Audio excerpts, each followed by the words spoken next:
Assalamualaikum warahmatullahi wabarakatuh. Kembali lagi bersama saya Cindy Amalia, mahasiswa program studi akuntansi perpajakan Politeknik Jatiluhur.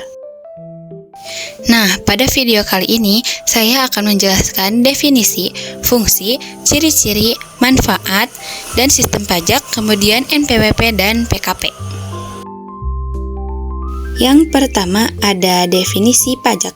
Dalam Undang-Undang Nomor 28 Tahun 2007 tentang perubahan ketiga Undang-Undang Nomor 6 Tahun 1993, yakni Ketentuan Umum dan Tata Cara Perpajakan, dinyatakan bahwa pajak adalah kontribusi wajib kepada negara yang terutang oleh orang pribadi atau badan yang bersifat memaksa berdasarkan undang-undang dengan tidak mendapatkan imbalan langsung dan digunakan untuk keperluan negara bagi sebesar-besarnya kemakmuran rakyat. Nah, di samping pemungutan pajak, pemerintah juga melakukan berbagai pungutan lain seperti retribusi, sumbangan, bea, dan cukai.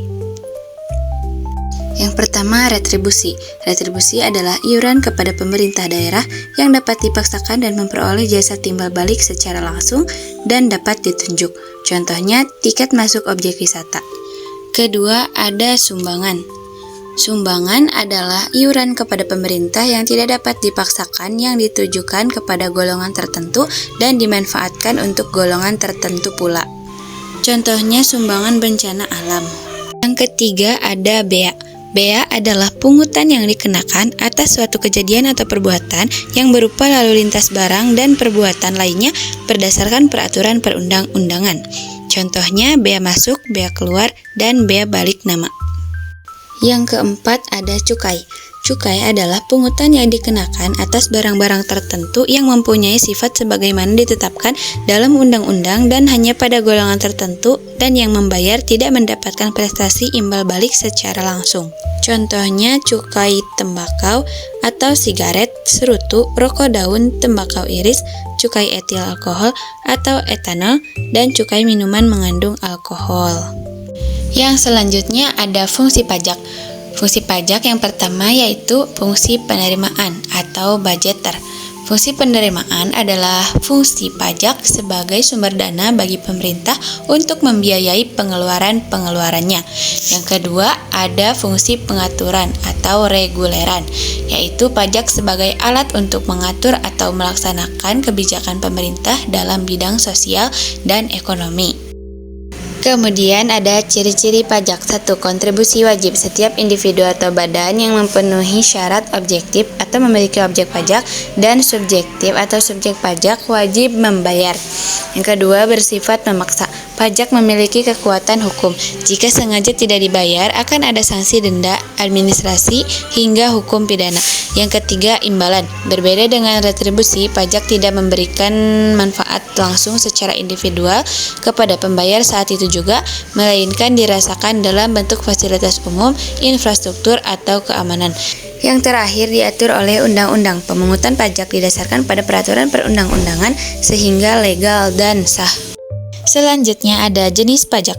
Yang pertama menurut golongan. 1. Pajak langsung adalah pajak yang harus dipikul sendiri oleh wajib pajak dan tidak dapat dibebankan kepada orang lain. Contohnya pajak penghasilan. Yang kedua, pajak tidak langsung, yaitu pajak yang pada akhirnya dapat dibebankan kepada orang lain. Contohnya pajak pertambahan nilai.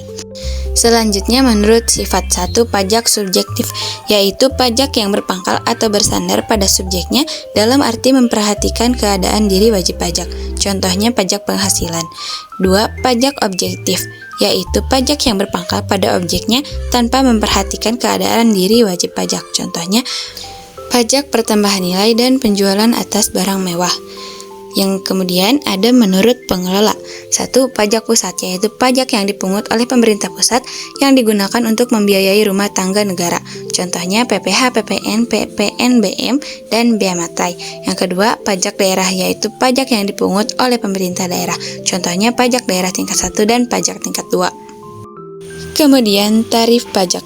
Tarif pajak adalah suatu penetapan atau persentase berdasarkan undang-undang yang dapat digunakan untuk menghitung dan menentukan jumlah pajak yang harus dibayar, disetor, dan dipungut oleh wajib pajak. Selanjutnya yaitu NPWP atau Nomor Pokok Wajib Pajak. Nomor Pokok Wajib Pajak adalah nomor identitas resmi yang diberikan oleh Direktorat Jenderal Pajak atau DJP kepada wajib pajak orang pribadi maupun badan sebagai tanda pengenal dalam melaksanakan hak dan kewajiban perpajakan. Fungsi NPWP 1. Identitas wajib pajak, sarana administrasi perpajakan sebagai alat pengawasan pajak oleh pemerintah dan syarat pelayanan umum. Syarat pendaftaran NPWP. Bagi orang pribadi wajib memiliki KTP, untuk WNI dan surat keterangan kerja atau usaha. Untuk badan, akta pendirian usaha, NPWP pengurus, dan surat domisili usaha. Kemudian kewajiban pemilik NPWP yaitu menghitung pajak terutang, membayar pajak, melaporkan SPT tahunan, memberikan data yang benar dan melakukan pembaruan data. Yang terakhir ada PKP, pengusaha kena pajak, adalah pengusaha orang pribadi atau badan yang menyerahkan barang kena pajak BKP atau jasa kena pajak JKP yang dikenakan pajak berdasarkan Undang-Undang Pajak Pertambahan Nilai. Adapun kewajiban pengukuhan PKP, wajib jika omset bruto usaha dalam 1 tahun buku melebihi 4,8 miliar rupiah. Opsional, jika pengusaha dengan omset di bawah 4,8 miliar dapat memilih untuk dikukuhkan sebagai PKP sukarela demi kepentingan bisnis. 2. Kewajiban utama, memungut PPN atau pajak pertambahan nilai dari pembeli, menerbitkan faktur pajak, menyetor dan melaporkan SPT masa PPN setiap bulan. 3. Keuntungan menjadi PKP. Kredibilitas dianggap sebagai perusahaan besar dan tertib hukum. Restitusi dan kredit pajak dapat mengkreditkan pajak masukan saat membeli barang modal atau bahan baku dan meminta restitusi jika terjadi kelebihan bayar. Transaksi pemerintah dapat mengikuti lelang atau bekerja sama dengan instansi pemerintah atau bendaharawan. Dari beberapa penjelasan tersebut, dapat disimpulkan bahwa pajak merupakan sumber utama penerimaan negara yang berperan penting dalam pembangunan, di mana setiap wajib pajak memiliki NPWP sebagai identitas untuk melaksanakan kewajiban perpajakan secara mandiri melalui sistem self-assessment, sementara PKP memiliki tanggung jawab tambahan dalam pemungutan pajak pertambahan nilai, sehingga kesadaran dan kepatuhan pajak menjadi kunci dalam mendukung kemajuan dan kesejahteraan negara.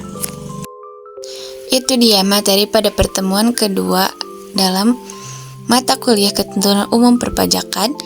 Terima kasih, mohon maaf bila ada kesalahan. Wabillahi taufiq wal hidayah. Wassalamualaikum warahmatullahi wabarakatuh.